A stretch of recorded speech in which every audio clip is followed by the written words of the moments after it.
Imagine getting drunk on stolen royal mead and passing out on a jagged chair because your feet hurt, only to wake up with a sword in your face and the terrifying Wolf King purring, "Comfy, my queen?" Yes, one drunken mistake just accidentally married a human brewer to the deadliest warlord in the north. Welcome back to Lena's Romantasy collection, and a massive welcome to all the new hearts joining our pack today.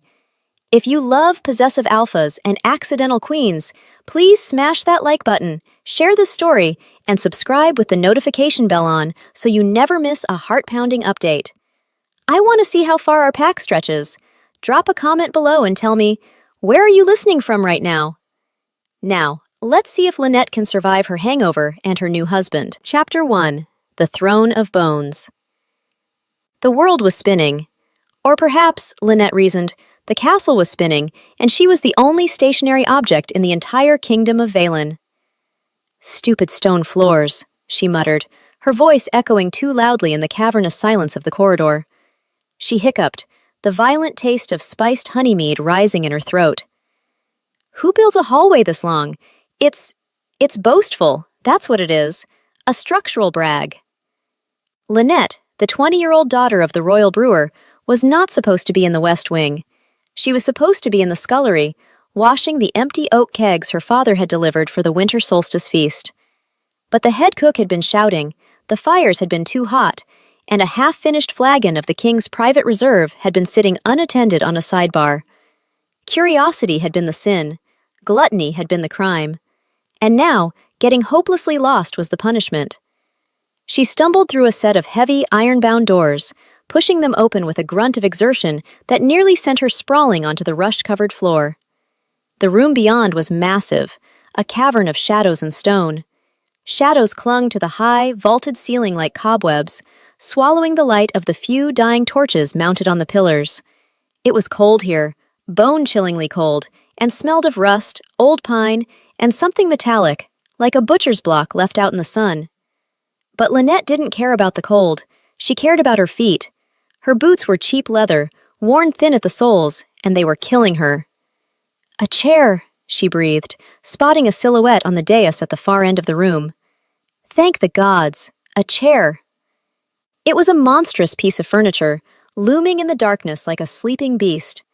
As she wove her way toward it, navigating the vast, empty floor, she squinted. It looked uncomfortable. It was jagged and high-backed, draped in thick, dark furs that looked suspiciously like they had been ripped off a bear 5 minutes ago. She climbed the 3 stone steps to the dais, panting slightly. "Right," she slurred, turning around and flopping backward into the seat. She expected a cushion. Instead, something sharp poked her right in the hip. Lynette yelped, shifting her weight. She ran a hand along the armrest and froze. It wasn't wood. It was smooth, cold, and curved. A rib. She patted the back of the chair. A skull. "Morbid," she critiqued, closing her heavy eyelids and curling her legs up underneath her, heedless of the dirt on her skirts. 0 out of 10 for lumbar support. The king has a bony arse. She giggled at her own joke. The sound bounced off the stone walls, lonely and small. The furs were warm, at least. They smelled wild, like a forest after a storm, a scent that was strangely comforting. Within seconds, the haze of the mead pulled her under. Her head lolled against the jagged backrest, and she let out a soft, unladylike snore. She didn't hear the heavy doors creak open again. She didn't hear the heavy, rhythmic thud of armored boots marching across the stone floor. She didn't hear the sudden, sharp intake of breath from a dozen men, or the sound of swords being half-drawn from their scabbards. What woke her was the silence. It was a heavy, predatory silence, the kind that happens when a rabbit snaps a twig in a den of foxes. Lynette peeled one eye open. The room was no longer empty. A group of men stood at the base of the dais. They were massive, clad in dark chainmail and leather, their faces smeared with war paint and dried grime. They looked like nightmares carved from granite, and they were all staring at her with expressions ranging from horror to disbelief. But the man in the center, he wasn't staring. He was hunting. He was the largest of them all, a mountain of a man with hair as black as pitch and shoulders that blocked out the torchlight. He wore a cloak of wolf pelts, and a crown of iron rested on his brow, crude, jagged, and terrifying. King Emmerich, the Wolf King, the Butcher of the North. Lynette blinked, her drunken brain struggling to catch up. Is this a play? Am I dreaming? Emmerich took a step forward. The sound of his boot hitting the stone was like a gavel striking a death sentence. His nostrils flared, inhaling deeply. He didn't look angry. He looked intense. His eyes, glowing with a faint amber luminescence in the dark, were locked onto her. The soldiers behind him shifted uneasily. "My liege," one of them whispered, his voice trembling. "Shall I remove the intruder? She defiles the ancestors' bones." Emmerich raised a hand, silencing the guard without looking at him. He stalked up the stairs of the dais, moving with a fluid, lethal grace that no human man should possess. He stopped only inches from where Lynette was curled up. Up close, he was daunting. He smelled of rain, iron, and blood. Lynette shrank back against the furs, her heart hammering against her ribs like a trapped bird. The mead evaporated from her system in a heartbeat, replaced by cold, visceral adrenaline. "I'm going to die," she thought. "I sat on his chair and now he's going to eat me." Emmerich leaned down. His face was inches from hers. She could feel the heat radiating off him, a furnace in the winter chill. He placed a hand on the armrest, on the skull, boxing her in. He studied her face, his gaze dropping to her pulse jumping in her throat, then back to her wide, panicked eyes. A slow, dark smirk curved his lips, revealing the tips of elongated canines. The silence stretched, agonizing and thick. Then, his voice rumbled through the hall, deep enough to vibrate in her chest. "Comfy, my queen?" Chapter 2. The Law of the Usurper. Lynette's mouth opened, then closed, then opened again. She looked like a fish pulled from the river, gasping, wide-eyed, and completely out of her element. "Queen?" she squeaked. The word tasted absurd on her tongue. She cleared her throat, attempting to summon the dignity of a woman who hadn't just been caught drooling on a warlord's furniture. "Surely, Your Majesty, the mead has gone to your head. I am no queen. I am Lynette. I brew the ale. I wash the kegs that hold the ale." She tried to shimmy sideways, intending to slip under his arm and bolt for the door, but King Emmerich didn't budge. He was a wall of muscle and fur. He didn't grab her. He simply existed in her space, consuming all the air in the room. "You sit on the throne of bones," Emmerich said, his voice dangerously calm. He straightened up, towering over her, and turned to face his court. "Does she not?"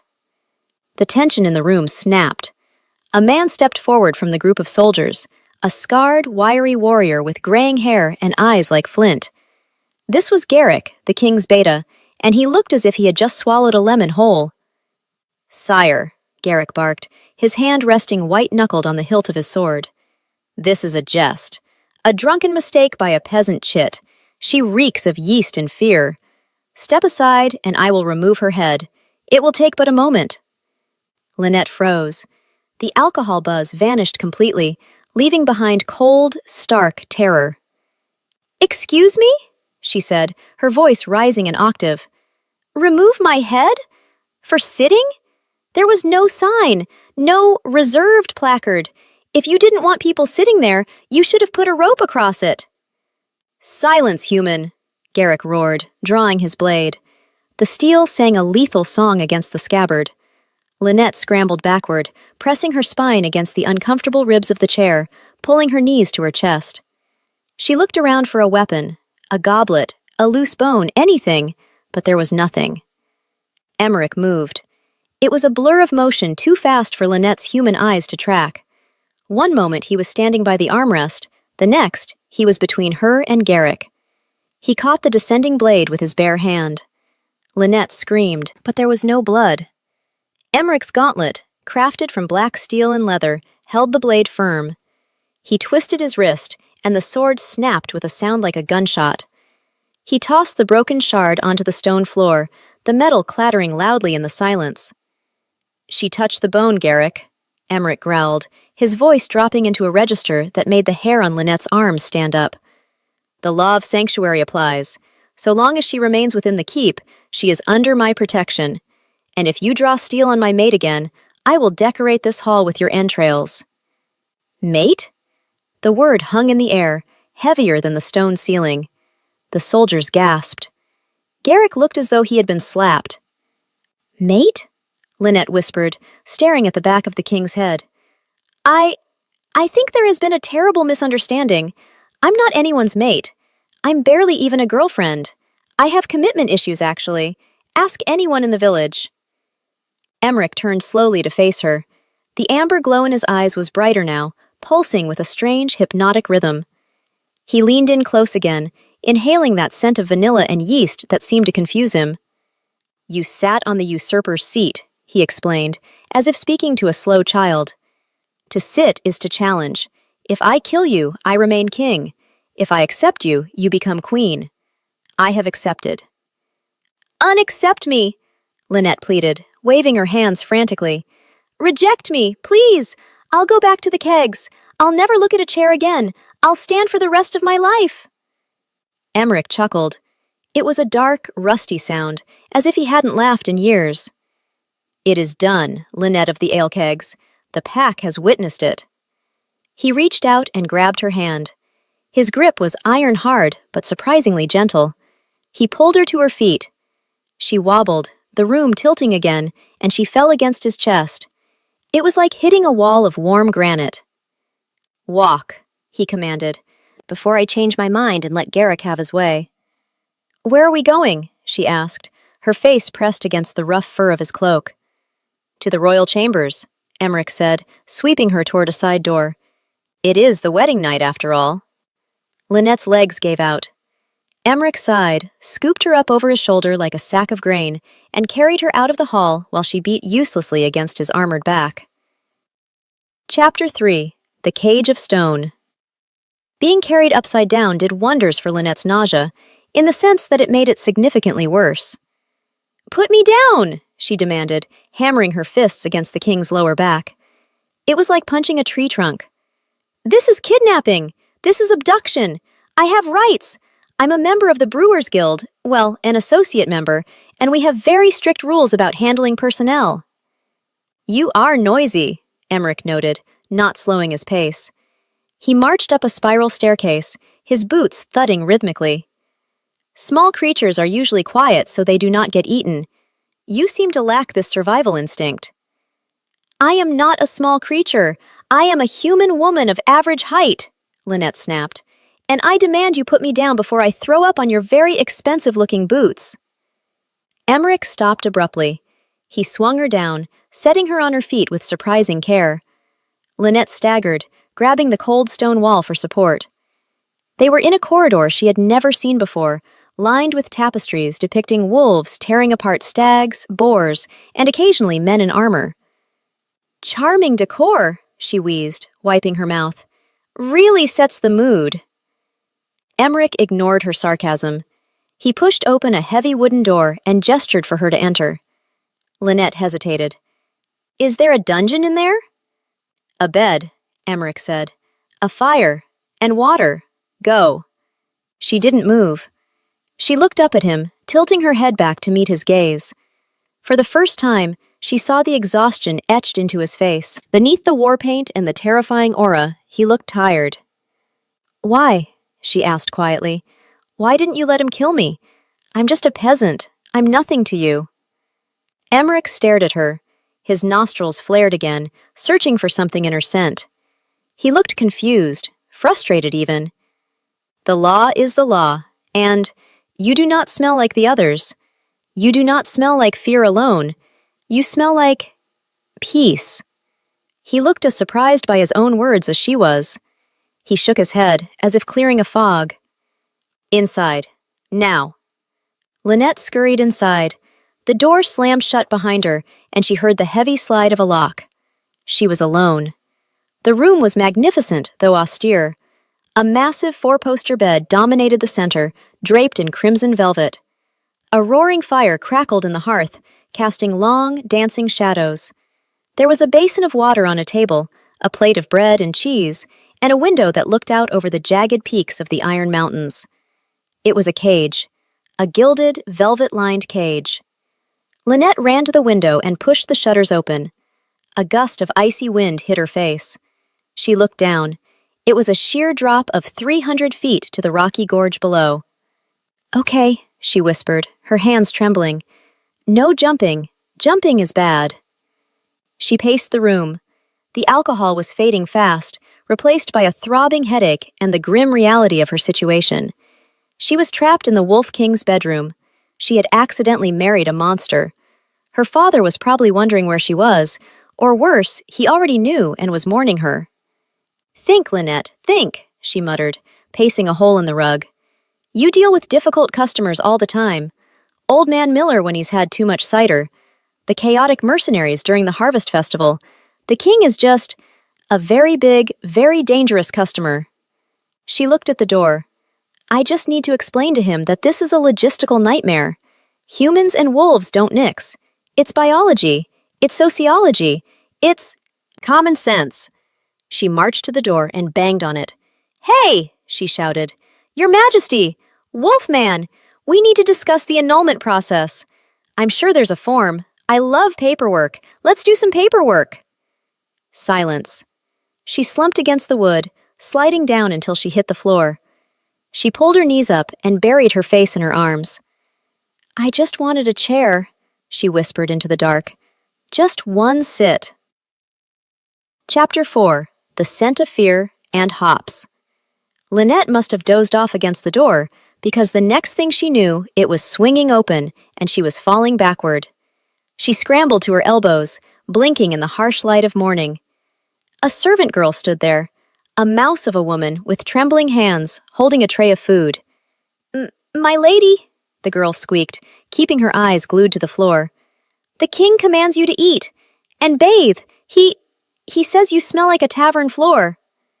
Lynette bristled, scrambling to her feet and dusting off her skirt. "Well, that's rude. Accurate, but rude." She looked past the servant. The hallway was guarded by 2 hulking wolves in human form. They weren't wearing armor now, just leather tunics, but their eyes followed her every movement. "Where is he?" Lynette asked. "The king." "He is in the war room, my lady," the girl whispered, setting the tray on the table. "Please, eat. If you starve, he will blame us." The girl fled before Lynette could ask anything else. Lynette ate. Not because she wanted to obey the king, but because she was furious, and being furious required energy. She devoured the bread, the cold roasted venison, and the sharp cheese. Then she washed her face in the basin, scrubbing away the grime of the previous night. As the scent of the stale mead washed away, something shifted in the air. The door opened again, but this time it wasn't a servant. Emmerich stood in the threshold. He had washed the war paint from his face. Without the blood and grime, he was striking. His features were sharp, aristocratic, but brutal. A scar ran through his left eyebrow, giving him a permanent inquisitive look. He stepped into the room, and then he froze. He inhaled sharply.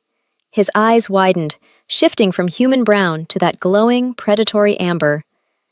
"The mead," he murmured. "It is gone." Lynette backed up until her hips hit the heavy table. "Yes, I washed, as requested. Are we going to talk about the annulment now?" Emmerich ignored her. He crossed the room in 2 strides. He didn't touch her, but he leaned in, burying his face in the crook of her neck. Lynette squeaked, freezing in terror. "What are you doing?" "Smelling you," he growled against her skin. He inhaled deeply, a long, shuddering breath. Then he pulled back, looking at her with an expression of absolute bewilderment. "Human," he said, as if it were an accusation.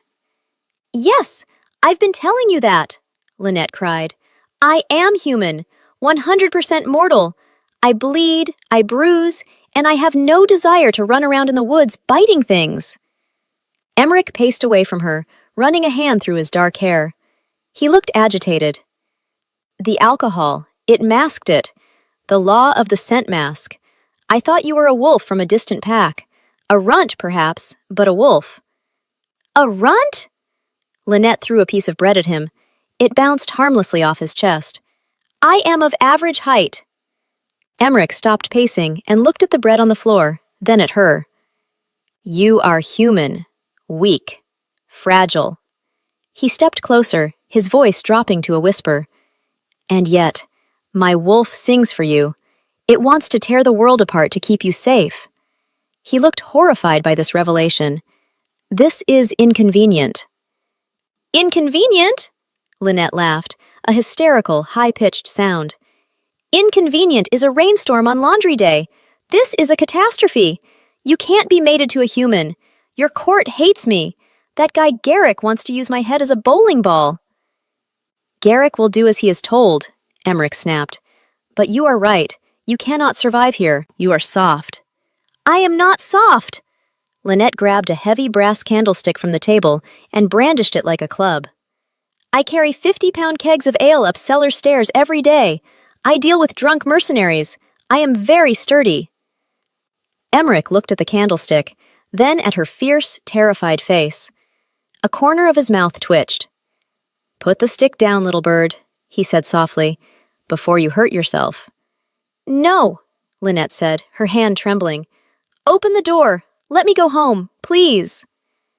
Emmerich stared at her for a long moment. The conflict in his eyes was visible, the man warring with the beast. The man knew she should leave. The beast wanted to lock the door and throw away the key. I cannot let you go, he said finally. The bond is formed.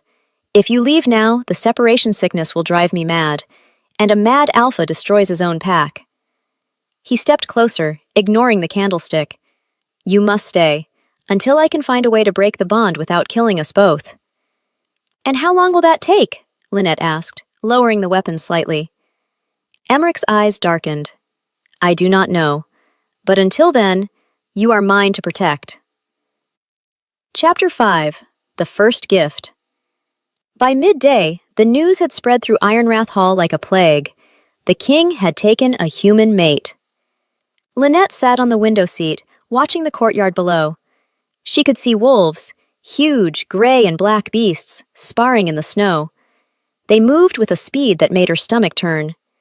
I am in a castle of monsters, she thought, and I am the pet. The door creaked open.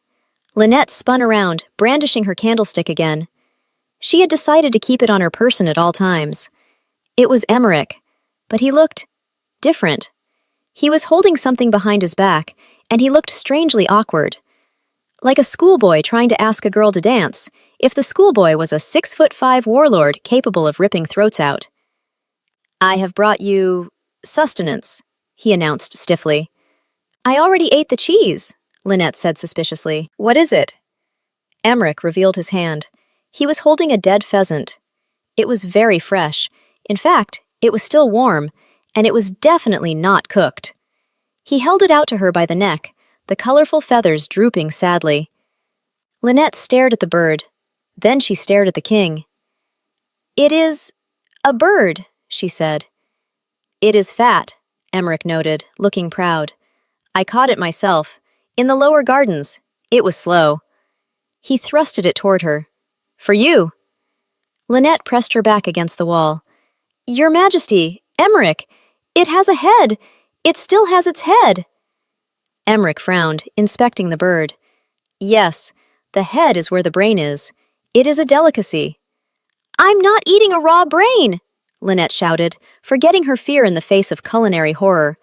I am a civilized person. We cook things. We pluck feathers. We do not just bite into the wildlife. Emmerich looked genuinely crestfallen. He lowered the bird. You do not like it? It is a high honor.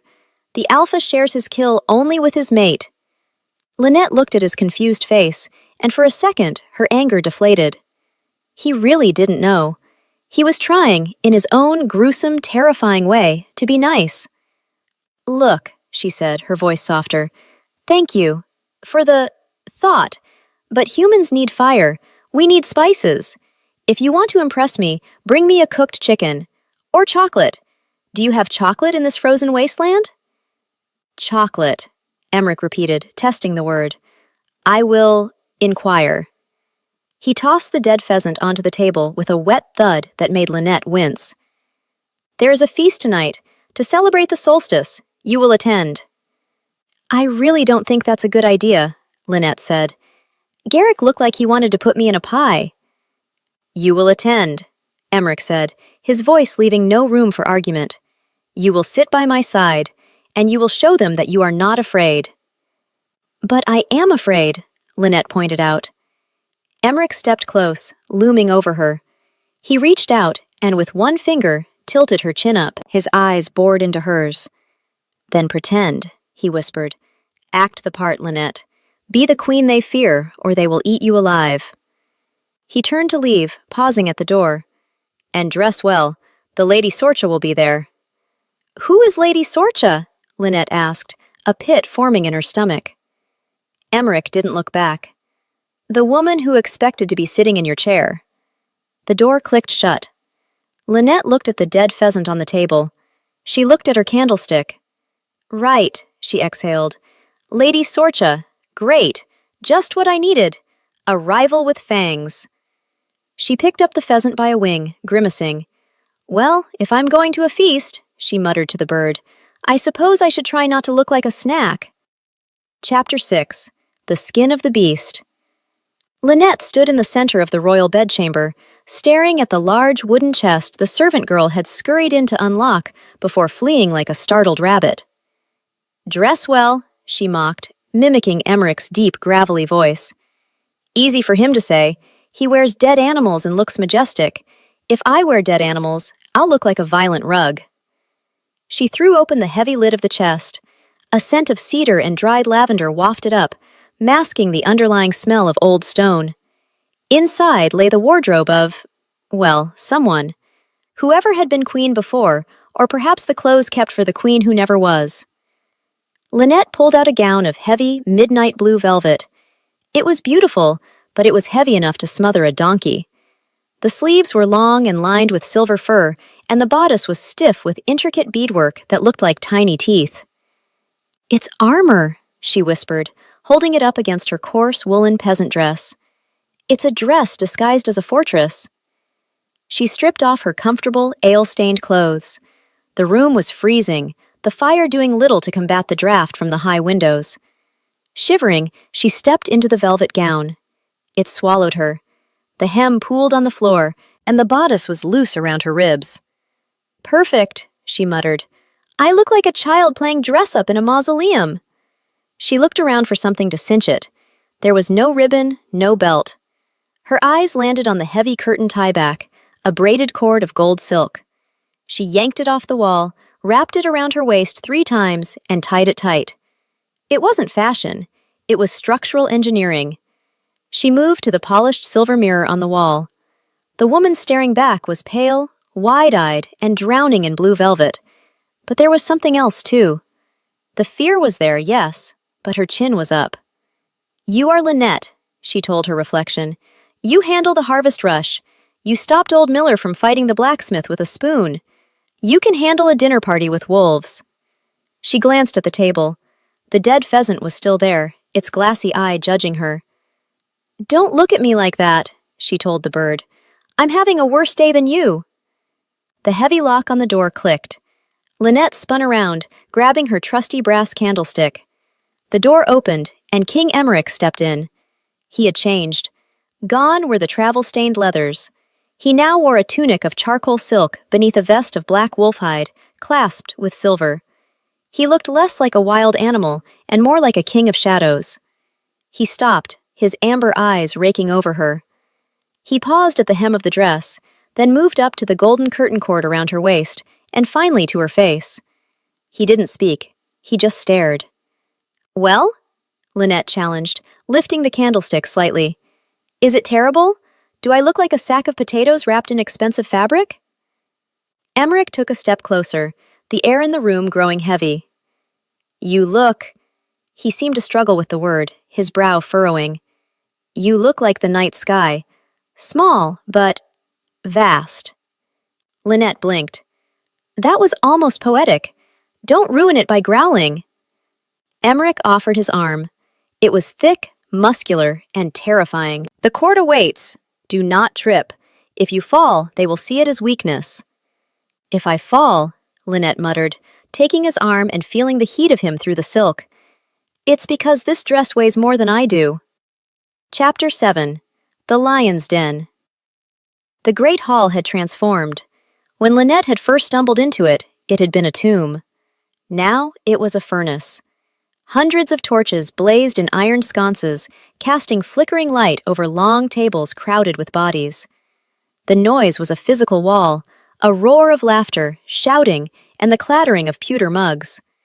But the moment the herald announced, "King Emmerich of the Iron Blood and his mate," the noise died. It didn't taper off, it was severed. Hundreds of heads turned. Lynette felt the weight of 1,000 eyes. These weren't the polite glances of villagers, these were predatory stares. She saw men and women with scars, with teeth filed to points, with eyes that reflected the torchlight like cats. "Breathe," Emmerich murmured, his voice a low rumble that only she could hear. His arm tightened around hers, clamping her to his side. "Smell the air. Do not let them smell your fear." "I think they can smell my sweat," she whispered back through a frozen smile. "Is that close enough?" They descended the dais stairs. Every step felt like walking a tightrope. Lynette noticed that the people didn't bow. They lowered their heads, exposing their necks, a gesture of submission that felt far more primal and dangerous than a curtsy. As they walked past the tables, Lynette caught snippets of the whispers. "A human? Look at her. She would snap like a dry twig. Why does he not eat her? Perhaps he is saving her for dessert." Lynette tightened her grip on Emmerich's arm until her knuckles turned white. He didn't flinch. If anything, he seemed to grow larger, his chest expanding, his head high.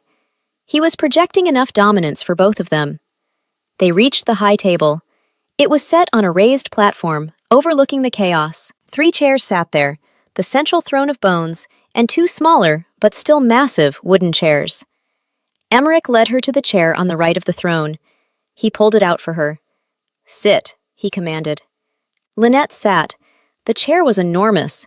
Her feet dangled inches off the floor. She felt ridiculous. Emmerich sat on the throne of bones. He looked comfortable now, sprawling slightly, one hand resting on the skull armrest that Lynette had drooled on earlier. "My pack!"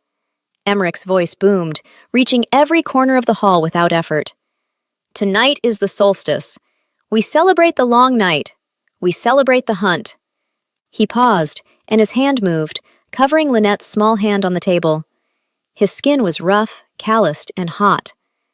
"And tonight," he continued, his eyes daring anyone to challenge him, "we welcome a new scent to the high table, my mate." Silence. Thick, heavy, and suffocating.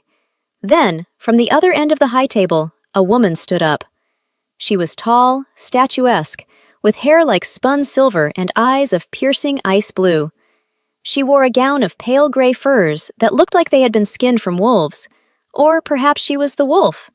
She was beautiful, sharp, and terrifying. "A mate," the woman said. Her voice was like a violin bow drawn across a raw nerve, smooth, but with a screech hiding underneath. "How novel, my king."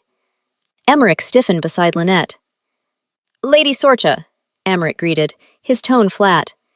Sorcha smiled. It didn't reach her eyes. She picked up her goblet and walked around the table toward Lynette. She moved like liquid smoke. "Let us see," Sorcha purred, stopping directly behind Lynette's chair. "What the king has dragged in from the gutter." Chapter 8. The She-Wolf's Test. Lynette felt the hair on the back of her neck stand up. Sorcha smelled of winter frost and something metallic, like blood on snow.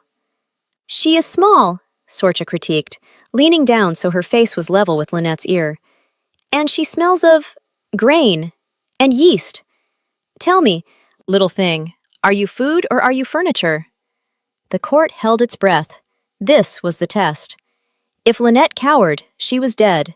If she cried, she was dead. Lynette gripped the edge of the table. Her heart was hammering a frantic rhythm against her ribs, but something else was rising in her throat.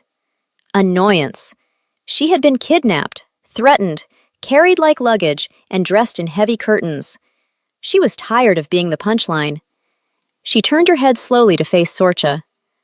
"I am neither," Lynette said, her voice shaking slightly but gaining strength.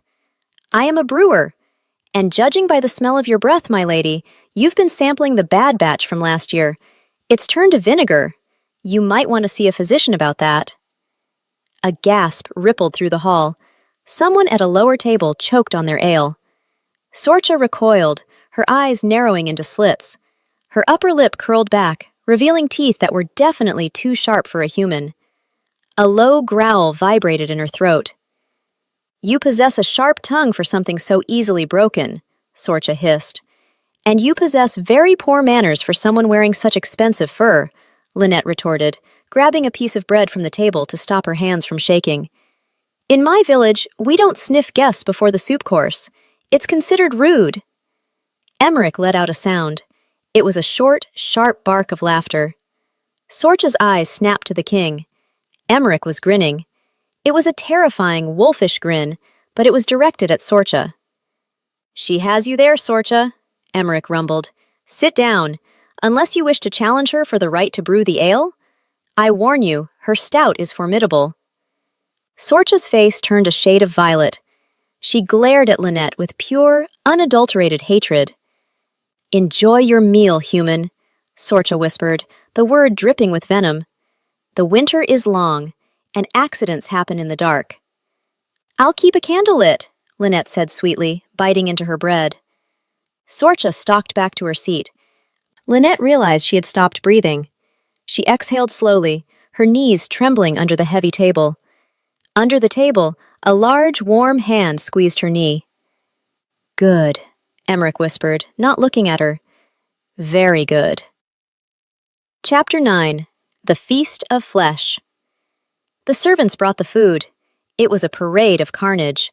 Huge platters were slammed onto the tables, whole roasted boars with apples in their mouths, venison haunches dripping with juices, and bowls of stew that smelled rich and iron-heavy. Lynette watched as the court tore into the food. They didn't use forks. Knives were used to hack, but hands were used to eat. It was visceral. It was messy. It was efficient. A servant placed a plate in front of Lynette. On it sat a slab of meat. It was seared on the outside, but as she watched, a pool of red liquid spread slowly across the pewter. "It's bleeding," Lynette whispered. "It is rare," Emmerich corrected, slicing a chunk off his own steak and tossing it into his mouth. "Cooking burns away the strength." Lynette picked up her knife. It was heavy and sharp enough to shave with. She poked the meat. It wobbled. "I can't eat this," she murmured. "It's going to moo at me." "You must eat," Emmerich said, pausing mid-chew. "You are too thin. You would not survive a frost." "I won't survive the dysentery from raw beef either," Lynette whispered furiously. "Do you have any vegetables? A potato? A carrot? Anything that didn't have a mother?" Emmerich looked baffled. He scanned the table.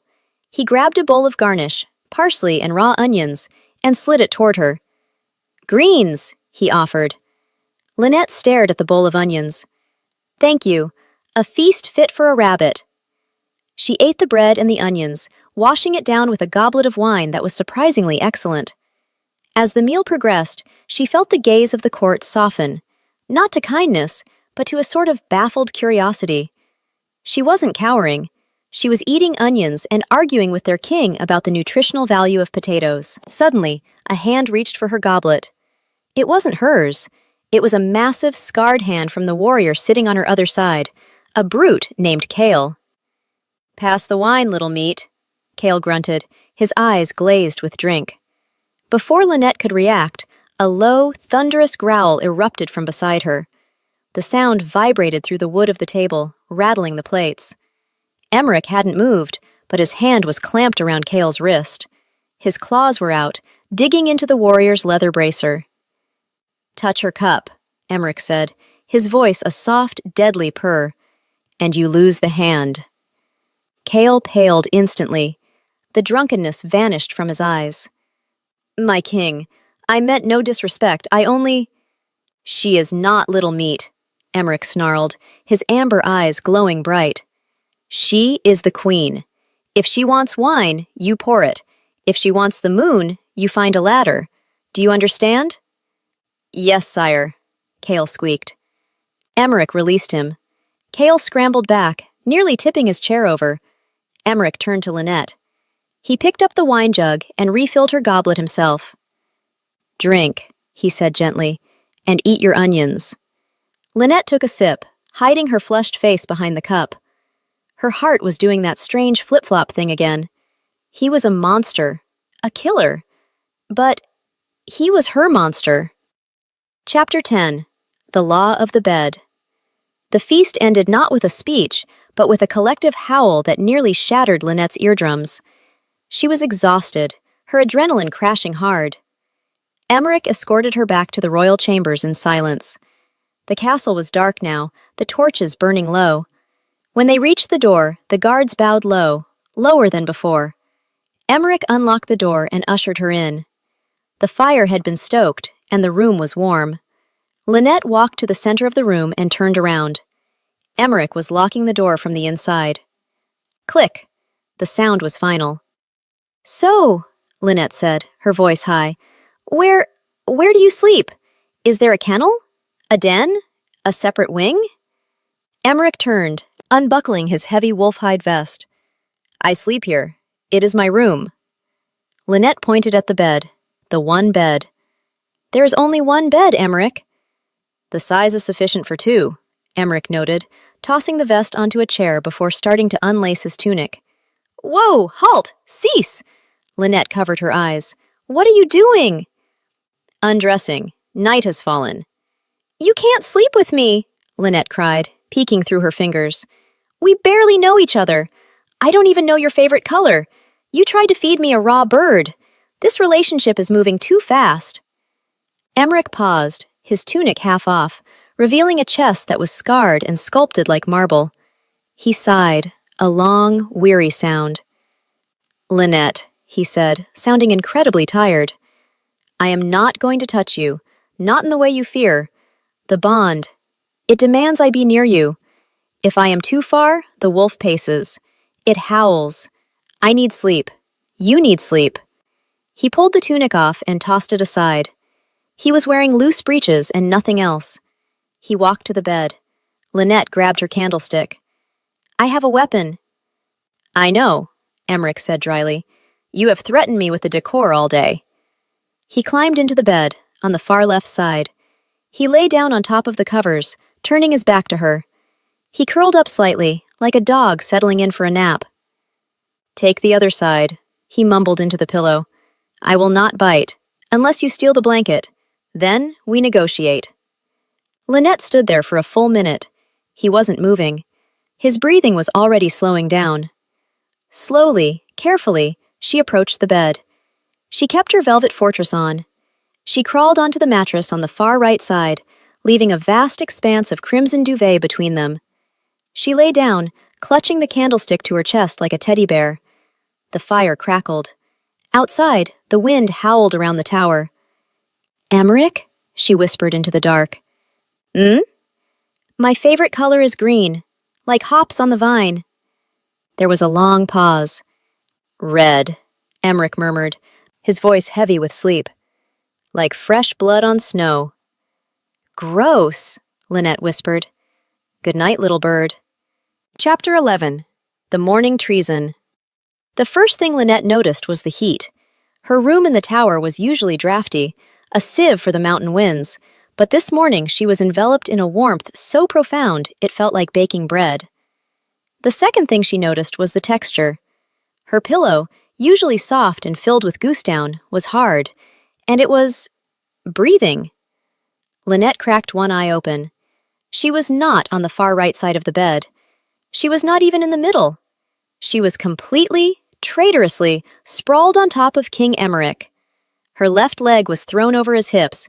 Her cheek was pressed against his bare chest, right over his heart, which was beating with a slow, rhythmic thud, thud. And her hand, her traitorous, mutinous hand, was tangled in the dark hair on his chest. She froze. The brass candlestick, her designated protector, was lying uselessly on the floor, having been discarded sometime in the night during her subconscious migration toward the heat source. "If you are checking for a heartbeat," a deep, gravelly voice rumbled through the chest wall and into her ear, "I assure you it is there, though it beats faster when you dig your nails in." Lynette scrambled backwards so fast she nearly fell off the bed. She caught herself on the edge of the mattress, tangling in the velvet gown she had slept in. "I wasn't," she squeaked, clutching the duvet to her chin. It was the cold. Thermal dynamics, heat transfer. It was purely a survival instinct." Emmerich lay there, hands behind his head, staring up at the stone ceiling. He looked infuriatingly well-rested. The morning light caught the scars on his torso, turning them silver against his tan skin. He turned his head slowly to look at her, a lazy smirk playing on his lips. "You drool, Lynette," he noted. "I do not," she lied, frantically wiping her cheek. "You do," he confirmed, sitting up. The duvet fell to his waist. "And you kick. You have the sleep habits of a restless badger." He swung his legs out of bed and stood up. Lynette squeezed her eyes shut, turning her head toward the wall. "Modesty. Have you heard of it?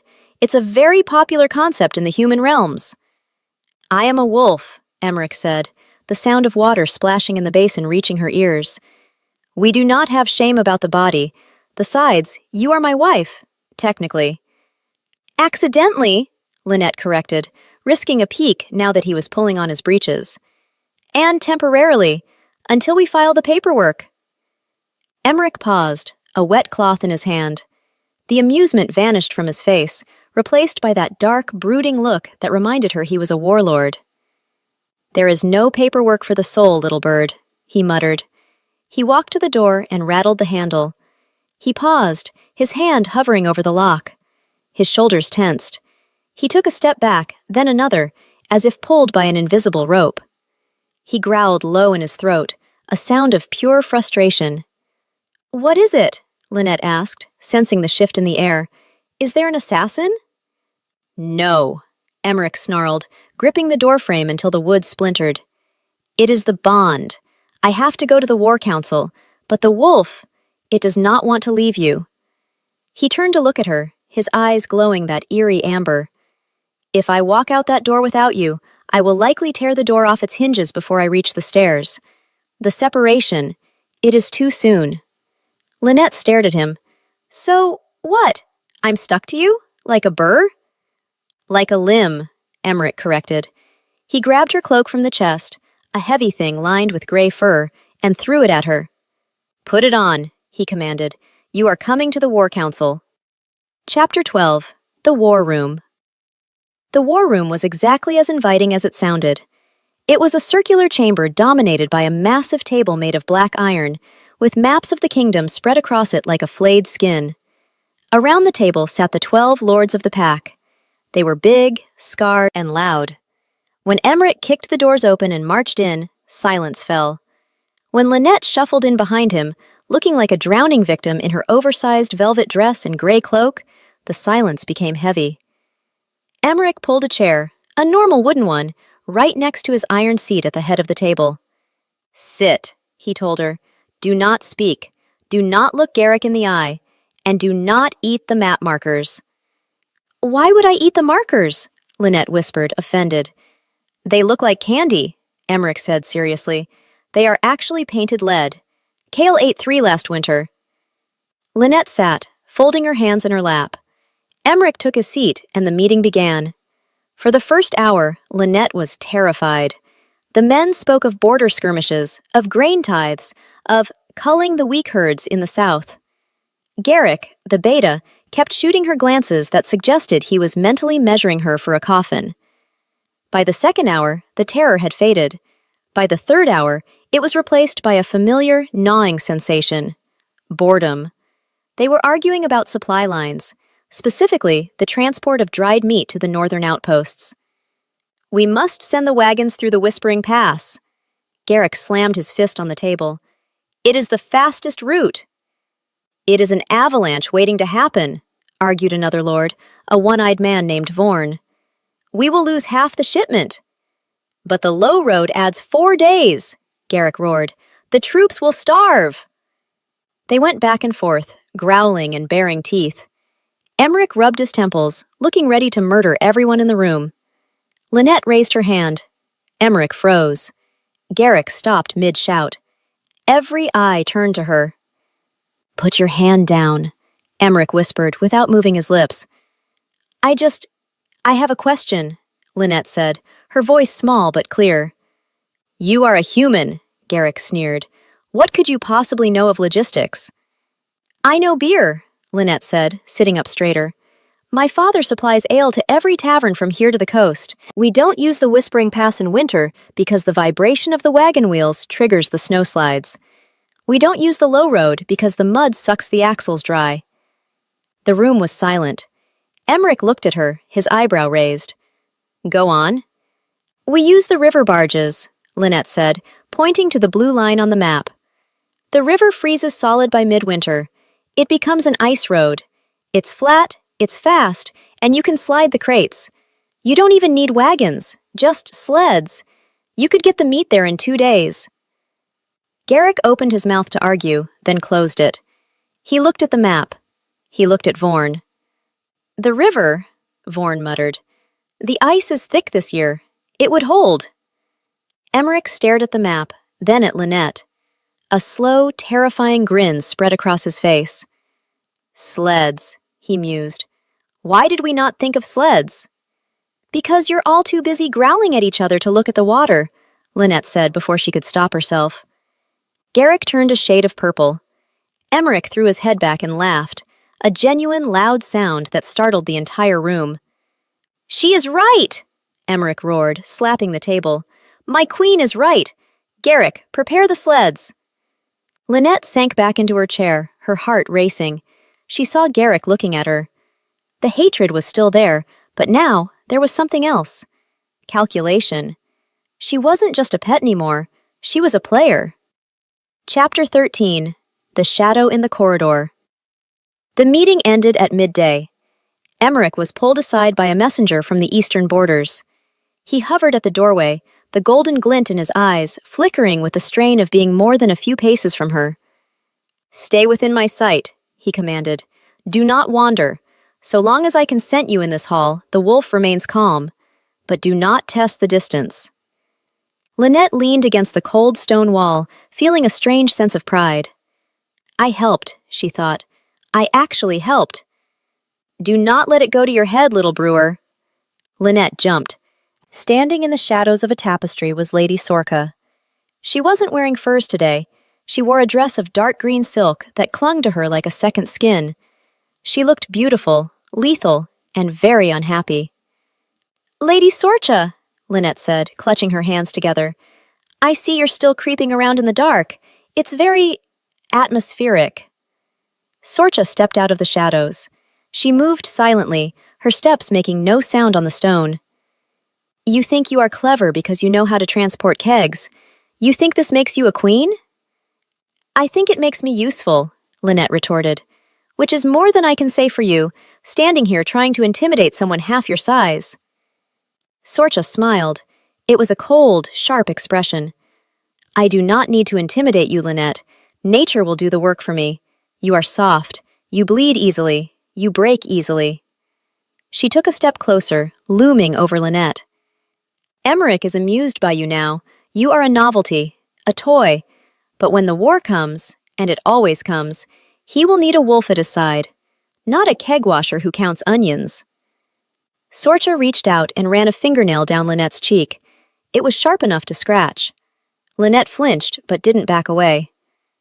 Enjoy his bed while you can, Sorcha whispered, because when the novelty wears off, you will just be another bone in the pile.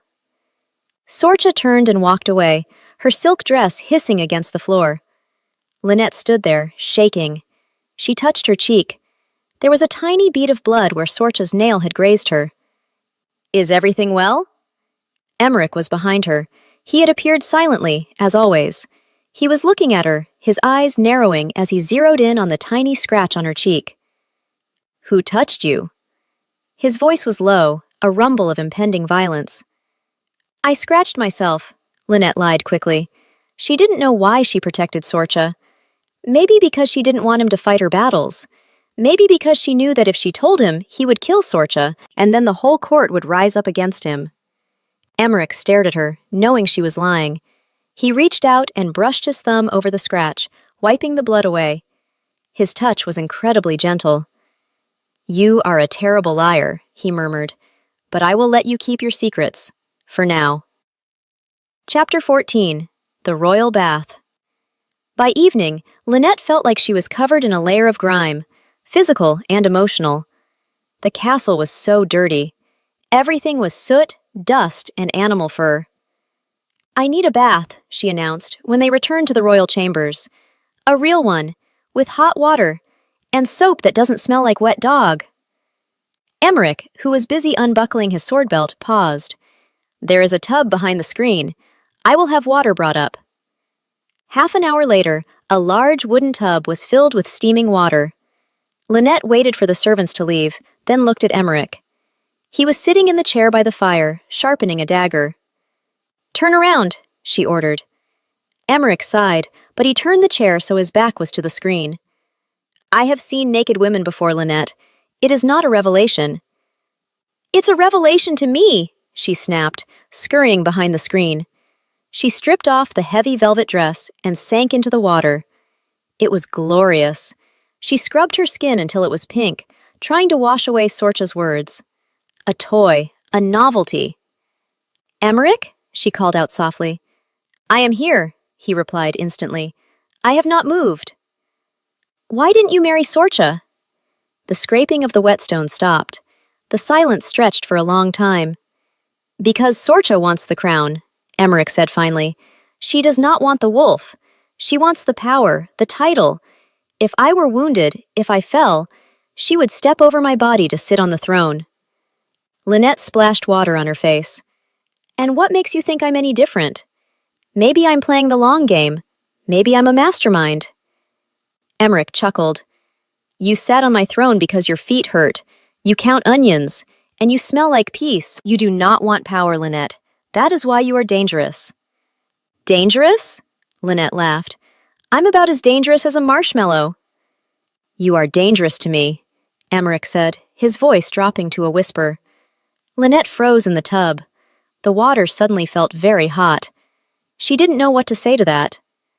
"The water is getting cold," Emmerich said, his tone returning to normal. "Get out before you shrivel." Chapter 15. The Nightmare. That night, the dream came. Lynette was back in the brewery, but the kegs were bleeding. The beer was red, and in the shadows, huge wolves with glowing eyes were circling her father, their teeth bared. She tried to run, but her feet were stuck in the mud. She screamed, but no sound came out. "Lynette!" She woke with a gasp, sitting bolt upright. The room was dark, save for the dying embers of the fire. She was shaking violently, her breath coming in short, panicked gasps. "Lynette!" Emmerich was there. He wasn't asleep. He was sitting up, his hand hovering near her shoulder, unsure if he should touch her. "It was a dream," she gasped, pressing the heels of her hands to her eyes. "Just a dream. I'm sorry. Did I wake you?" "I was not asleep," Emmerich said. "Your heart rate, it spiked. You smell of terror." He hesitated, then reached out and placed his large, warm hand on the back of her neck. He squeezed gently, a grounding pressure. "Breathe," he commanded. "Match my breathing." He took a slow, deep breath. Lynette tried to copy him. In and out. The warmth of his hand anchored her to the present. The smell of him, pine and rain, chased away the smell of blood from the dream. "Better?" he asked after a moment. "Yes," she whispered. She leaned into his touch, too exhausted to pull away. "Thank you." Emmerich didn't remove his hand. He shifted, moving closer on the bed. "Tell me about the dream." "Wolves," she admitted. "They were hurting my family because of me." Emmerich went still. His hand tightened slightly on her neck. "My pack will not touch your kin," he vowed, his voice fierce in the darkness. "I have sent sentries to your father's brewery, silent ones. He does not know they are there, but if anyone approaches with ill intent, they will not reach the door. Lynette turned to look at him.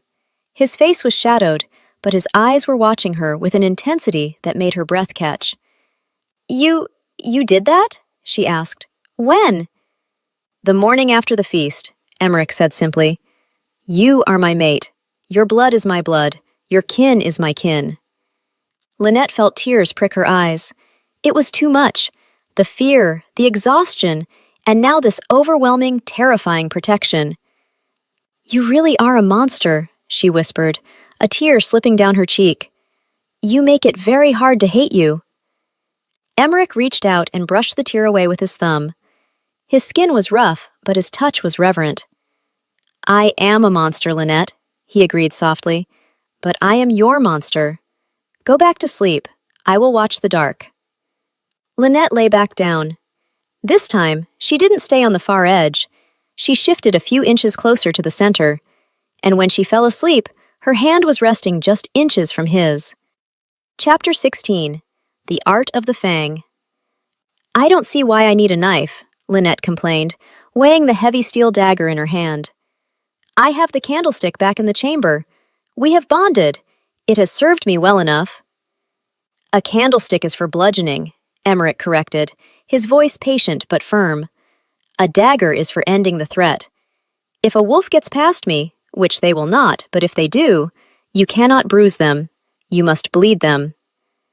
They were in the royal armory, a cold, windowless room filled with the scent of oil and sharpened steel. It was early morning, and Emmerich had insisted on this lesson before breakfast. He stood behind her, adjusting her grip on the hilt. Do not hold it like a spoon, he murmured, his chest pressing against her back. Hold it like a claw, an extension of your arm. Lynette tried to focus on the weapon, but it was difficult when the King of Valen was wrapping himself around her like a protective cloak. His heat seeped through her velvet dress. His breath stirred the hair by her ear. It's heavy, she whispered, her heart doing that traitorous flutter again. It is lighter than a corpse, Emmerich said darkly. He guided her hand, slashing the air in a brutal, efficient arc. Aim for the throat, the eyes, the soft spot under the ribs. Wolves are armored in fur and muscle, but we bleed just like you. I don't want to make anyone bleed, Lynette said, lowering the blade. I fix things. I brew beer. I organize supply lines. I am a constructive member of society, not a destructive one. Emmerich took the dagger from her hand and sheathed it at her waist, tying the leather belt tight. He turned her around to face him. His amber eyes were serious, stripping away her sarcasm. You are a queen in a court of apex predators, he said softly. You have already made enemies. Sorcha watches you with hunger. Garrick tolerates you only because you are useful. You must have teeth, Lynette, even if they are made of steel. He reached out and brushed his thumb over the spot on her cheek where the scratch was fading. His eyes darkened. You lied about the scratch, he stated. It wasn't a question. Lynette stiffened. I tripped into a sharp tapestry. Emmerich didn't smile. A tapestry with claws. I know it was Sorcha. I smelled her on you. The only reason she is still breathing is because you did not ask for her head. If you kill her, you start a civil war, Lynette argued, poking him in the chest. Her family controls the iron mines. I read the ledgers. You can't just eat your political opponents, Emmerich. Emmerich caught her finger, holding it gently. A ghost of a smile touched his lips. You read the ledgers? I was bored, she shrugged, and your bookkeeping is atrocious. Keep the dagger, Emmerich commanded, releasing her hand. And never leave the sanctuary walls without me, Lynette. If you vanish, the wolf takes over completely. I become blind to traps, deaf to reason. I would slaughter a village just to find your scent. Do you understand? I understand, she whispered, a chill running down her spine. Stay close to me today. The river sleds launch at noon. If your plan works, the pack eats. If it fails, Lynette finished. I suppose I'll be the one on the menu. Chapter 17. Ice and Iron. The banks of the Black River were crowded with soldiers, workers, and skeptical lords. The air was crisp, biting at Lynette's nose, but the sun was shining brightly on the frozen white expanse of the water. "It will not hold," Lord Vorn grumbled, stomping his boot on the frozen mud. "The ice is treacherous. The weight of the meat will crack it." "The weight is distributed," Lynette said, her voice projecting louder than she felt. She stood next to Emmerich, wrapped in her gray furs. "That's the point of the sleds. It's physics. Or, well, common sense." On the ice, a team of 20 wolves, shifted into their massive, four-legged forms, were harnessed to the large wooden sleds Lynette had designed. The sleds were piled high with crates of salted venison and grain. "Ready!" Garrick barked from the lead sled. He looked ridiculous in the harness, a massive gray wolf with an expression of grim determination. "Mush!" Lynette yelled. Emmerich looked down at her. "We do not say mush. We say run." "Mush is more whimsical," Lynette muttered. "Run!" Emmerich roared, his voice echoing off the canyon walls. The wolves surged forward. The ropes went taut. For a second, nothing happened. Then, with a groan of wood on ice, the sleds began to move. They didn't sink. They didn't crack the ice. They glided. Within seconds, they were picking up speed, skimming over the frozen river like leaves on the wind. A cheer went up from the soldiers on the bank. It was a rough, guttural sound, but it was undeniable. "They move fast," Vorn admitted, his one eye wide. "They will reach the outpost by nightfall." Emmerich turned to Lynette. Pride radiated off him like heat. He placed a heavy hand on her shoulder. "You have fed my army, little bird. You have done what a council of warriors could not." Lynette beamed. For the first time since arriving at Ironrath, she didn't feel like an imposter. She felt capable. "It was nothing," she said, blushing. "Just basic logistics." "It was everything," Emmerich corrected. Suddenly, a commotion broke out near the rear sleds, the ones still being loaded on the bank. A rope snapped with the sound of a pistol crack. A stack of heavy crates, unsecured, began to slide. Directly toward Lynette. "Lynette!" She heard the shout, saw the shadow of the falling crates, but her boots slipped on the icy mud. She couldn't move. A blur of black fur hit her. Emmerich slammed into her, tackling her sideways into a snowbank just as the crates crashed down, shattering on the spot where she had been standing seconds ago. Splinters of wood and salted meat exploded outward. Lynette lay in the snow, gasping for air, crushed beneath the weight of the king. Emmerich was covering her completely, shielding her body with his. He lifted his head. His eyes were no longer human. They were fully wolf, wild, golden, and dilated with rage. He snarled, snapping his head toward the broken crates. There, standing near the frayed rope, stood a servant, and watching from the shadows of the tree line, her face a mask of cold satisfaction, was Lady Sorcha. Chapter 18. The Red Snow. Emmerich didn't speak. He roared. It was a sound that made the ground shake. He scrambled off Lynette, pulling her to her feet with one hand while drawing his sword with the other. "Are you hurt?" he demanded, scanning her frantically. "Did it touch you?" "I'm fine," Lynette gasped, shaking snow from her furs. "Emmerich, I'm fine." But Emmerich wasn't listening. The separation sickness, combined with the adrenaline of nearly seeing his mate crushed, had snapped his control. He turned toward the loading dock. The soldiers parted like the Red Sea, terrified of the look on their king's face. He marched toward the servant who had been handling the rope. The man dropped to his knees, sobbing. "It snapped, sire. I swear by the moon, it just snapped." Emmerich grabbed the rope. He inspected the frayed end. "Cut," he growled. This was cut. He looked up. Sorcha was gone. She had vanished into the crowd the moment the crates fell. Emmerich threw the rope down. He grabbed the servant by the tunic and lifted him effortlessly into the air. "Who paid you? Tell me, and I will make your death quick." "Emmerich, stop!" Lynette ran forward, grabbing his arm. It was like grabbing a steel bar. "Put him down, he's just a pawn." "He tried to kill you," Emmerich snarled, not looking at her. His attention was entirely on the terrified man. "The punishment is death." If you kill him, we learn nothing, Lynette shouted, stepping between them. She placed her hands on Emmerich's chest, right over the wolf pelt vest. Look at me! Look at me! Emmerich froze. He looked down. The red haze in his eyes began to recede, replaced by the confusion of the bond. You are cold, he noted, his voice rough. You are shivering. I'm standing in snow, Lynette said, keeping her voice steady despite the trembling in her legs. Put him down, Emmerich. Lock him up. Question him. But don't be the butcher they expect you to be. Be the king. Emmerich stared at her for a long, agonizing moment. The wolf wanted blood. The man wanted to please her. With a growl of frustration, he dropped the servant. Take him to the dungeons, he barked at the guards. If he speaks, bring the words to me. He turned back to Lynette. He scooped her up into his arms, ignoring her protest. We are going back, he stated. You are freezing, and I need to be away from here. He buried his face in the fur of her hood, inhaling deeply. He was shaking. Lynette realized then that he wasn't just angry, he was terrified. The thought of losing her had unhinged him. Okay, she whispered, wrapping her arms around his neck. Take me home. Chapter 19. The Hearth and the Heart. The royal chambers were a sanctuary against the chaos of the day. The fire roared in the hearth, casting a warm, orange glow over the stone walls.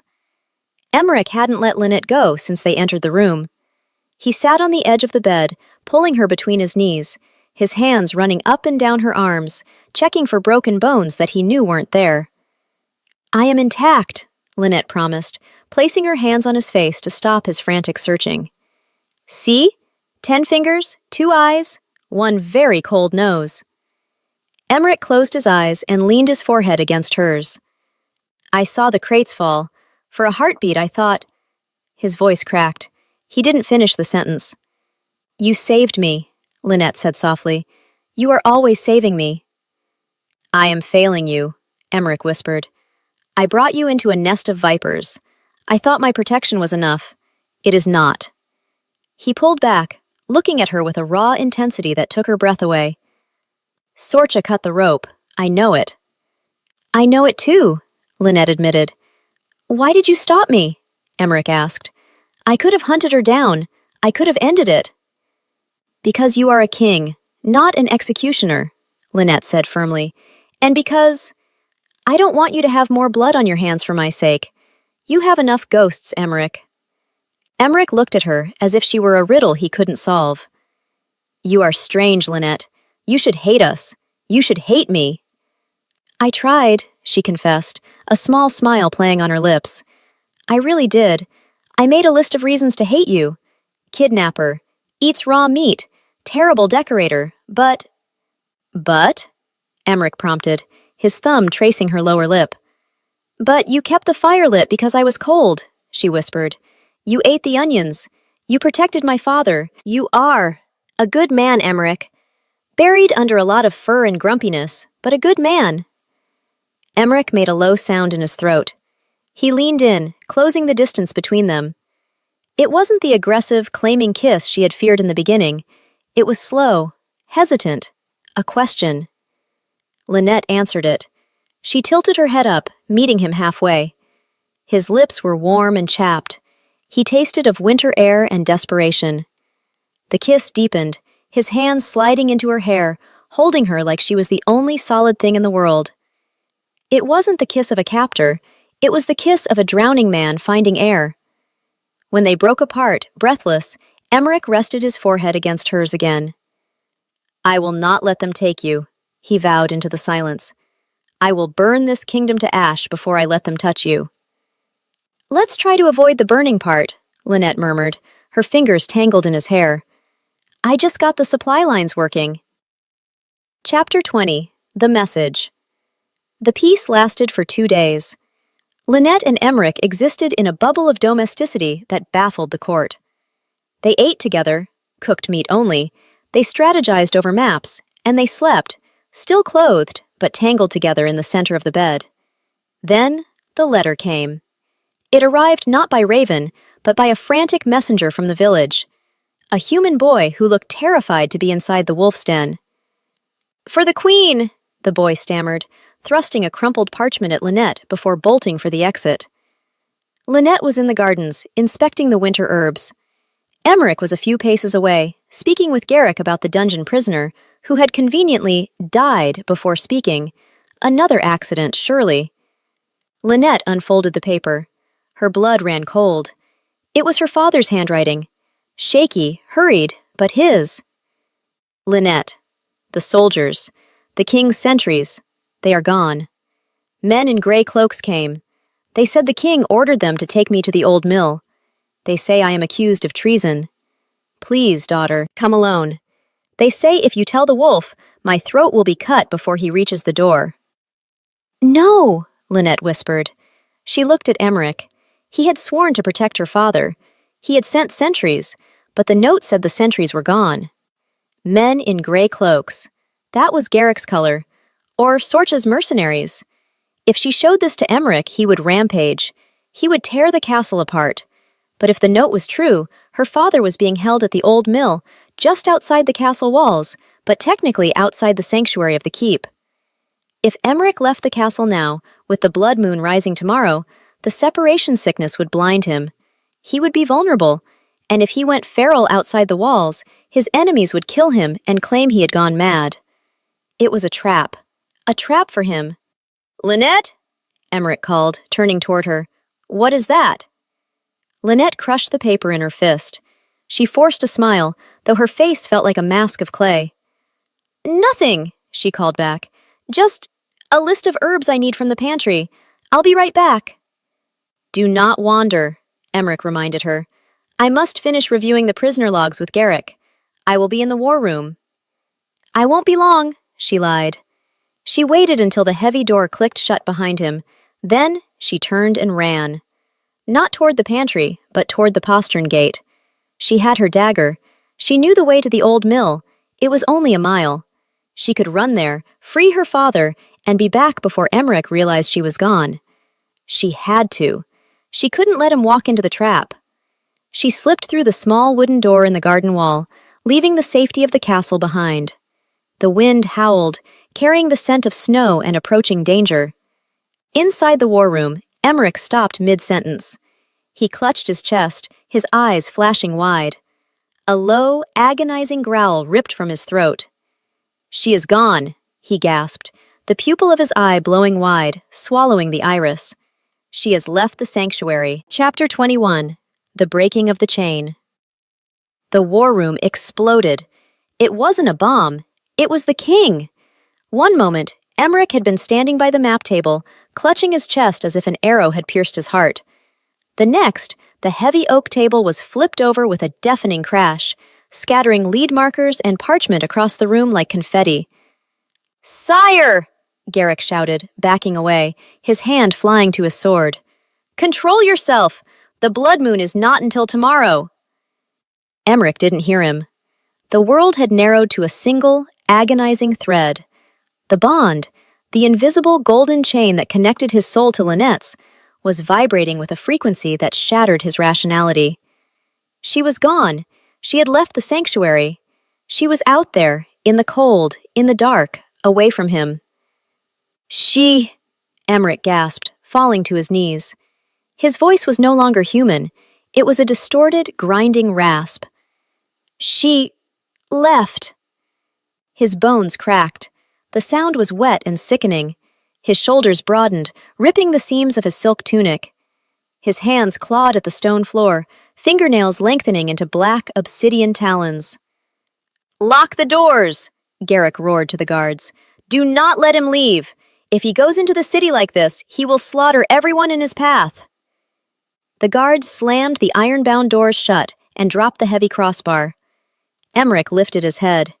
His eyes were gone, replaced by two pools of molten gold, devoid of pupil or iris. He looked at the sealed door. He didn't see wood and iron. He saw an obstacle between him and his heart. "Lynette," he growled. He launched himself. It was a blur of violence. Emmerich hit the doors with the force of a siege engine. The wood splintered. The iron hinges screamed and sheared off the stone. The heavy doors flew outward, knocking 2 guards into the opposite wall. Garrick stood in the wreckage, his sword drawn but shaking. "Emmerich, listen to me! It is a trap! They want you to run!" Emmerich turned back for a fraction of a second. He was halfway between man and wolf, a monstrous hybrid of fur and flesh, teeth bared in a snarl that promised infinite death. "Then I will run," the beast said. He turned and sprinted down the corridor, moving on all fours, faster than any horse. He didn't take the stairs, he leaped from the landing, landing in the courtyard with a crater-cracking thud, and then he was gone, a shadow tearing through the snow, hunting the scent of vanilla and peace. Chapter 22. The Old Mill. The wind bit at Lynette's face, stinging her eyes, but she kept running. The snow was deep here, midway to the calves of her boots, making every step a struggle. "Just a mile," she panted, clutching the hilt of the dagger beneath her cloak. "Just a mile." The old mill loomed ahead, a rotting skeleton of timber and stone sitting on the edge of the frozen stream. The water wheel was encased in ice, silent and still. It looked abandoned. It looked like a grave. Lynette slowed, her heart hammering against her ribs. She scanned the perimeter. There were tracks in the snow, fresh ones. She crept toward the main door, which hung loosely on one hinge. She pushed it open with the toe of her boot, holding her breath. Inside, the mill was shadowy and smelled of damp rot. In the center of the room, illuminated by a single lantern, a man sat tied to a chair. "Father!" Lynette cried, rushing forward. The man looked up. It was her father, Thomas the brewer. He was bruised, a gag tied around his mouth, his eyes wide with terror. He was shaking his head frantically. Lynette dropped to her knees, her frozen fingers fumbling with the knots at his wrists. "I've got you," she whispered. "I'm going to get you out. We have to go, now." "Such a dutiful daughter," a voice purred from the darkness above. Lynette froze. She looked up toward the loft. Lady Sorcha stood there, leaning casually against the railing. She was flanked by 4 men in gray cloaks, mercenaries, heavily armed. "I told them you would come," Sorcha called down, descending the rotting stairs. "Garrick thought you were too cowardly, but I knew. I knew you were stupid enough to try to be a hero." Lynette stood up, putting herself between Sorcha and her father. She drew the dagger. Her hand was trembling, but she held it the way Emmerich had taught her, like a claw. "Let him go, Sorcha," Lynette said, her voice echoing in the hollow space. "This is between you and me." "Oh, no," Sorcha laughed, a cold, brittle sound. "This is between me and the king. You are just the meat I used to drag the wolf out of his den." She gestured to the mercenaries. "The king will be here soon. The sickness will drive him mad. He will be feral, blind, easy to kill." "He will kill you all," Lynette warned, stepping back as the men circled her. "Perhaps," Sorcha smiled, drawing a long, curved blade. "But you won't be alive to see it." Chapter 23. The Monster Unbound. "Grab her," Sorcha commanded. "But don't kill her yet. I want Emmerich to smell her blood when he arrives. It will make him reckless." 2 of the mercenaries lunged. Lynette didn't freeze. She remembered the lesson. Aim for the soft spots. She dropped low, dodging the first man's clumsy grab, and slashed upward. The dagger bit into the man's thigh. He howled, stumbling back. The second man grabbed her hood, yanking her backward. Lynette gasped as the collar choked her, but she kicked out, driving her heel into his kneecap. "She fights!" the man shouted, backhanding her across the face. Lynette hit the floor hard, tasting copper. Her vision swam. Her father was thrashing in his chair, making muffled screams of rage. Sorcha laughed. "Pathetic. Hold her down." The men pinned Lynette to the rotting floorboards. One knelt on her arm, forcing the dagger from her grip.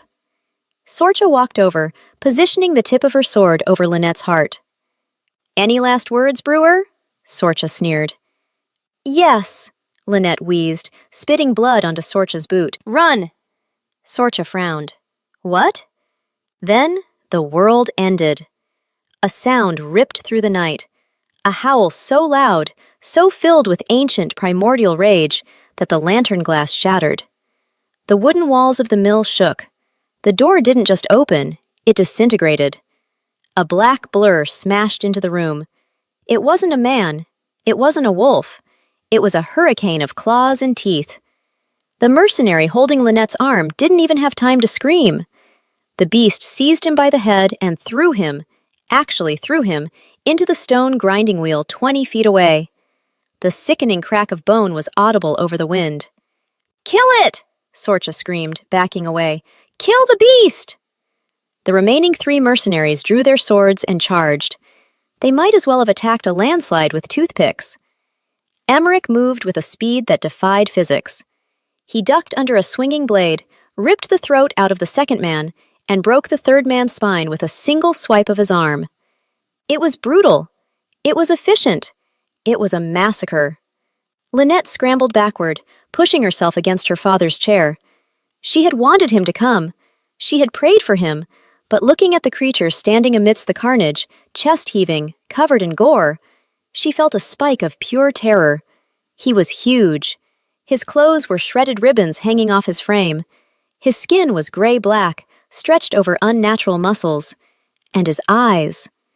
He turned slowly. He looked at Sorcha. Then he looked at Lynette. There was no recognition in those golden eyes, only hunger and rage. Chapter 24. The Silver Wolf.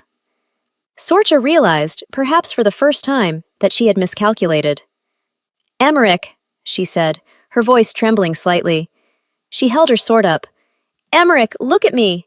I am highborn! I am—" The beast roared, a spray of saliva and blood hitting the floor. He took a step toward her. Sorcha dropped her sword. She knew she couldn't fight him as a human. Her body contorted, bones snapping and reshaping, fur bursting from her skin. In seconds, a large, sleek silver wolf stood where the woman had been. She snarled and lunged, not at Emmerich, but at Lynette. It was a desperate gambit. If she killed the mate, the alpha would break. He would be paralyzed by grief long enough for her to escape. "No!" Lynette screamed. She couldn't reach her dagger. It was 10 feet away. The silver wolf was airborne, jaws gaping for her throat. Emmerich intercepted her. He didn't shift fully. He didn't need to.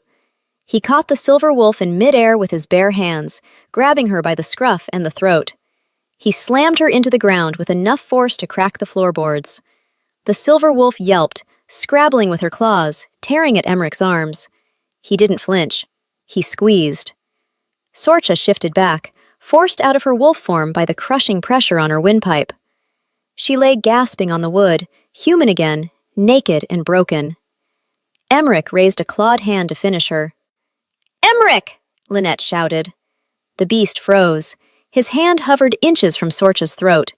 He turned his head toward Lynette. He breathed heavily, a rasping, rattling sound. He took a step toward her, leaving Sorcha gasping on the floor.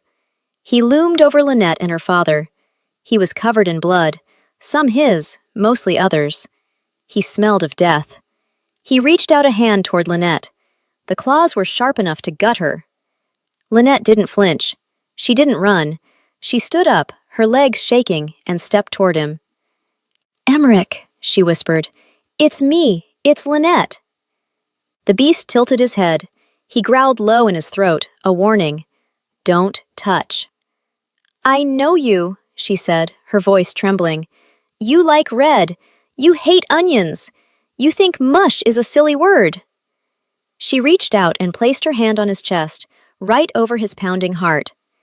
"You are my monster," she whispered. "Come back." Chapter 25. The Walk Home. The touch burned. For Emmerich, trapped in the red haze of the feral state, the hand on his chest was a brand. It was grounding. It was cool. And it smelled.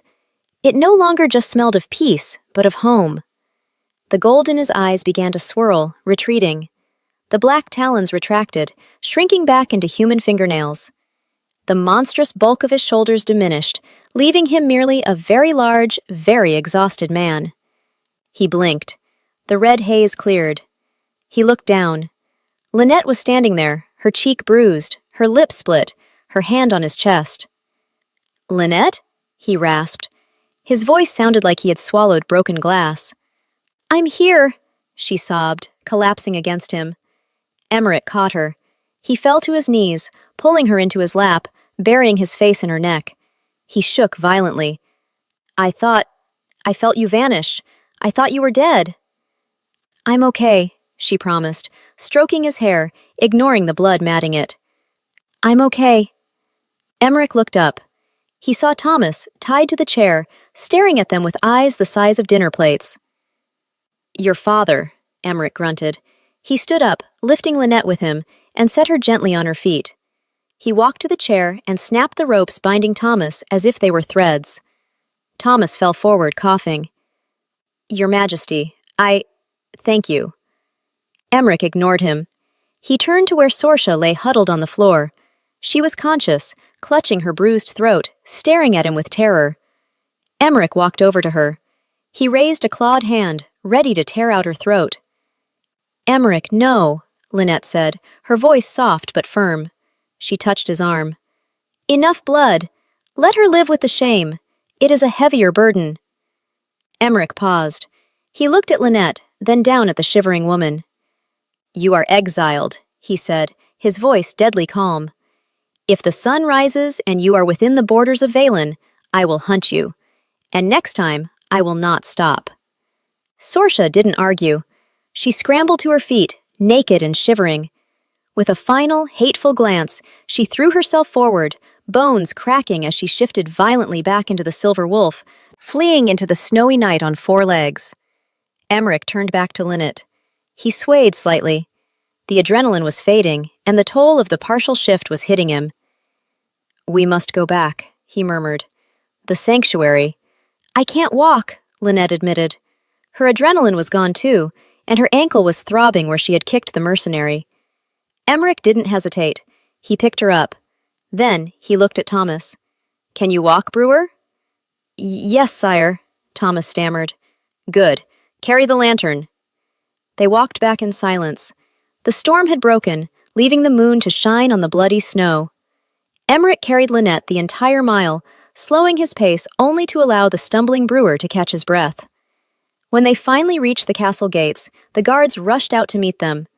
Garrick was at the front, looking frantic. Sire! Garrick shouted. We thought— Clear the way, Emmerich rasped. He carried Lynette straight through the courtyard, up the winding stairs, and into the royal chambers. He kicked the door shut and locked it. He walked to the bed and collapsed, pulling Lynette down with him. He didn't let go. He wrapped his arms and legs around her, caging her against him, burying his face in her hair. Safe, he mumbled into the pillow. Safe. Within seconds, the Wolf King was asleep. Lynette lay there, staring at the firelight dancing on the ceiling. She was bruised, bloody, and exhausted. But as she listened to the steady beat of Emmerich's heart, she knew one thing for certain. She wasn't just a guest anymore. She was the queen, and she was never leaving this room again. Chapter 26. The Blood and the Water. The sun was high when Lynette finally woke. The fire had burned down to glowing embers, casting a dull red light across the room. She tried to move, but her limbs felt like they were made of lead. Her ankle throbbed a dull, rhythmic beat. She shifted, realizing she was pinned. Emmerich was still asleep, his heavy arm thrown over her waist, his face buried in the crook of her neck. He was dead weight, the exhaustion of the transformation having drained him completely. Emmerich, she whispered, her voice rasping. He didn't wake slowly. He woke instantly, his body tensing, a low growl vibrating in his chest before his conscious mind caught up. He lifted his head, his eyes wild for a fraction of a second before they found hers. Lynette. He breathed her name like a prayer. He pulled back, his gaze raking over her face, flinching when he saw the bruise on her cheek and the split lip. I did this. I failed to stop them. You didn't do this, Lynette corrected, reaching up to touch his face. Mercenaries did this. You did the other part, the part where they stopped breathing. Emmerich looked down at himself. His chest was covered in dried blood, dark, flaky, and grim. His breeches were shredded. He looked like a nightmare brought to life. I must wash, he said, disgust heavy in his voice. I smell of slaughter. I cannot be near you like this. He tried to pull away, to roll out of bed, but Lynette tightened her grip on his arm. We both need to wash, she said, and I don't think I can walk to the tub on my own. Emmerich paused. He looked at her swollen ankle. Without a word, he scooped her up. He carried her to the bath area behind the screen. The water in the tub was cold from the night before, but Emmerich placed a hand on the copper side. Lynette watched, fascinated, as heat radiated from his palm, steam beginning to rise from the water within moments. A useful trick, she murmured. Wolf heat, he grunted. He stripped the ruined clothes from his body and helped her out of her tattered dress. There was no shame now, no awkwardness. They had seen death together. Nudity felt trivial in comparison. They sank into the warm water. The water turned pink almost immediately as the blood washed away.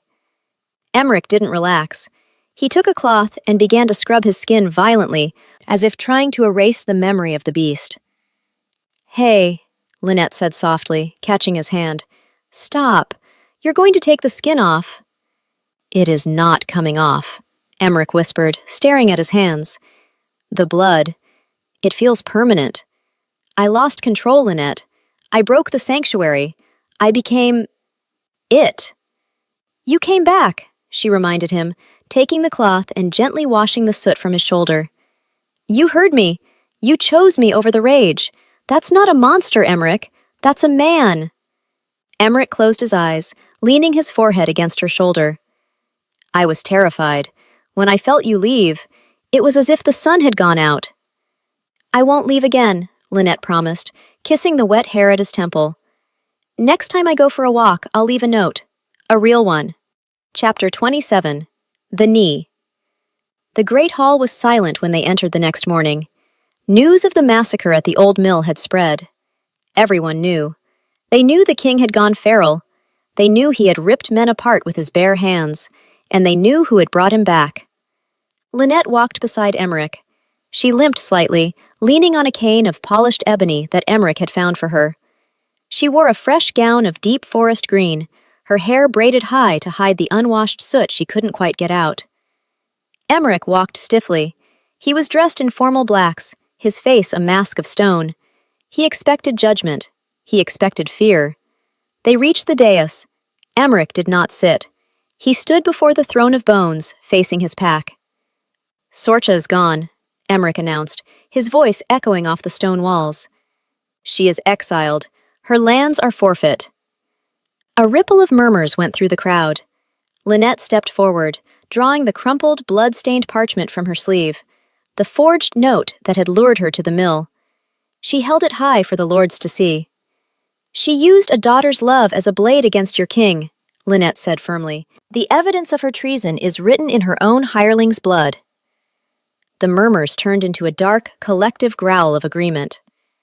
And, Emmerich continued, his hand finding Lynette's and holding it tight, the queen remains. Garrick stepped forward. The beta looked tired. He had been up all night securing the castle. He looked at Emmerich, then he looked at Lynette. He looked at the cane, the bruise on her cheek, and the way she stood, not behind the king, but beside him. Garrick drew his sword. Emmerich tensed, ready to fight. But Garrick didn't attack. He reversed the blade, holding the hilt out, and dropped to one knee. Not to Emmerich, to Lynette. My queen, Garrick said, his voice gruff but respectful. You walked into the dark. You brought the alpha back. You have the heart of a wolf. Lynette blinked, squeezed Emmerich's hand, and cleared her throat. Thank you, Garrick, though I prefer to think I have the heart of a very stubborn brewer. One by one, the other lords dropped to their knees. Swords hit the floor. Heads bowed. It wasn't fear anymore. It was awe. They weren't bowing to the king's wife. They were bowing to the woman who could leash the storm. Emmerich looked at her, a slow, proud smile breaking his stoic mask. It seems, he whispered, that you have conquered the pack, little bird. I didn't mean to, Lynette whispered back. I just wanted them to stop staring at me. Too late, Emmerich murmured. They will stare at you forever now, and so will I. Chapter 28. The Paperwork of the Soul. Later that evening, after the endless meetings and the reassigning of Sorcha's iron mines, Lynette and Emmerich retreated to the royal chambers. It was quiet, the kind of quiet that comes after a storm.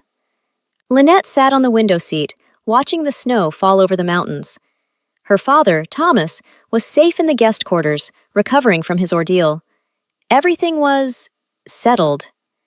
Emmerich stood by the fire, watching her. "So," Lynette said, turning to face him, "is this the part where we discuss the annulment?" Emmerich flinched. "The what?" "The annulment," Lynette said, keeping her face serious, though her eyes danced. "I mean, technically, this marriage was a clerical error. I sat on a chair. You said a sentence. It's hardly binding in a court of law. I'm sure there's a loophole."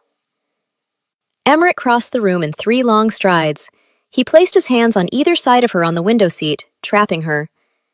"There is no loophole," he growled, though there was no heat in it, only desperation. "There is no annulment. You are mine, Lynette, by the law of the bone, by the law of the blood, by the law of—" He struggled for a word. "Common sense?" Lynette suggested.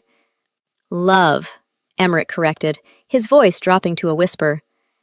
Lynette stopped breathing for a moment. She looked at him, this terrifying, beautiful, damaged man who would burn the world for her. "You love me?" she asked softly. "Even though I complain about the draft? And I made you eat onions?" "I love you because you made me eat onions," Emmerich said, resting his forehead against hers. "I have spent my life surrounded by people who fear me or want to use me. You just want me to be warm. You want me to be a man." He kissed her then. It wasn't desperate like the kiss in the mill. It was slow. It was a promise. It was a seal on a document that no scribe could ever write. "I love you too," Lynette whispered against his lips, "even if you are a terrible decorator." Emmerich laughed, the sound rumbling in his chest. "I will hire a decorator. I will buy you cushions. I will fill this castle with soft things, if it makes you stay." "I'm staying," Lynette promised. "The castle is cold, Emmerich, but you're the warmest thing I've ever known." Chapter 29. The Father's Blessing. The next morning, Thomas the brewer stood by the castle gates. A wagon was waiting to take him back to the village, escorted this time by 10 of Emmerich's elite guards. Lynette hugged him tight, burying her face in his familiar, flour-dusted coat. "I'm sorry, Papa," she murmured. "I dragged you into this."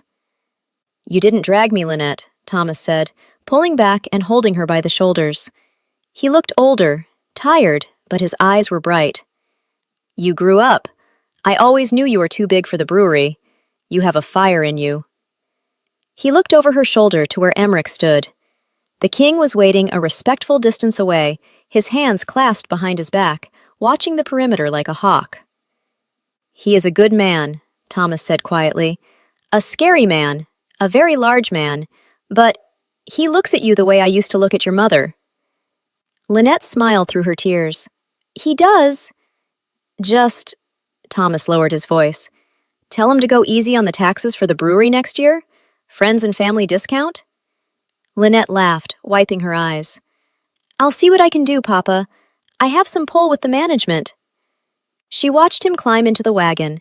As it rolled away, she felt a pang of sadness, but it was fleeting. This was her life now. She wasn't just the brewer's daughter anymore.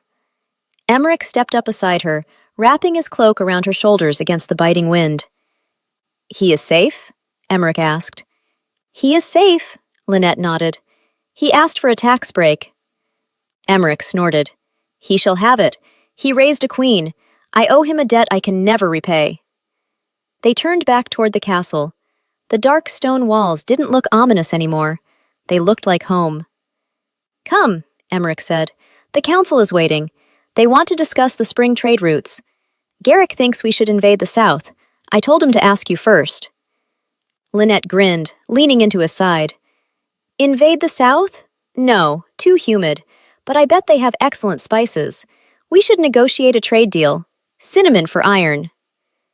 Emmerich looked down at her with pure adoration. "Cinnamon for iron. It shall be done." Chapter 30. The Cushion. 3 months later, the throne room was bustling. The spring equinox was approaching, and the lords were gathering for the petitioning. Emmerich sat on the throne of bones. He looked regal, imposing, and bored out of his mind. He listened as a minor lord droned on about property lines and sheep grazing rights. The heavy doors opened. Lynette walked in. She wasn't wearing the oversized velvet dress anymore. She wore a gown of fitted black silk, embroidered with silver vines. A crown of delicate silver leaves rested on her head. She didn't limp. She glided. The court bowed low. Lynette walked up the dais. She didn't stop at the side chair. She walked right up to the throne of bones. Emmerich sat up straighter, his eyes lighting up. "My queen, to what do I owe this interruption?" "I have a petition," Lynette announced, her voice carrying clearly through the hall. "And what does the queen desire?" Emmerich asked, a playful smirk tugging at his lips. "More onions? A new dagger? The heads of your enemies?" "Comfort," Lynette declared. She produced a small, velvet object from behind her back. It was a cushion, a bright, emerald green cushion stuffed with the finest down. She stepped forward, and, while the entire court watched in stunned silence, she shoved the cushion behind Emmerich's back, right against the jagged spine of the chair. "There," she said, dusting off her hands. "Now it's a throne. Before, it was a torture device." The court held its breath. You did not modify the ancestral seat. You did not bring throw pillows into the hall of war. Emmerich leaned back. He tested the cushion. He sank into it. He looked at his lords. He looked at Lynette, who was standing there with her hands on her hips, daring him to object.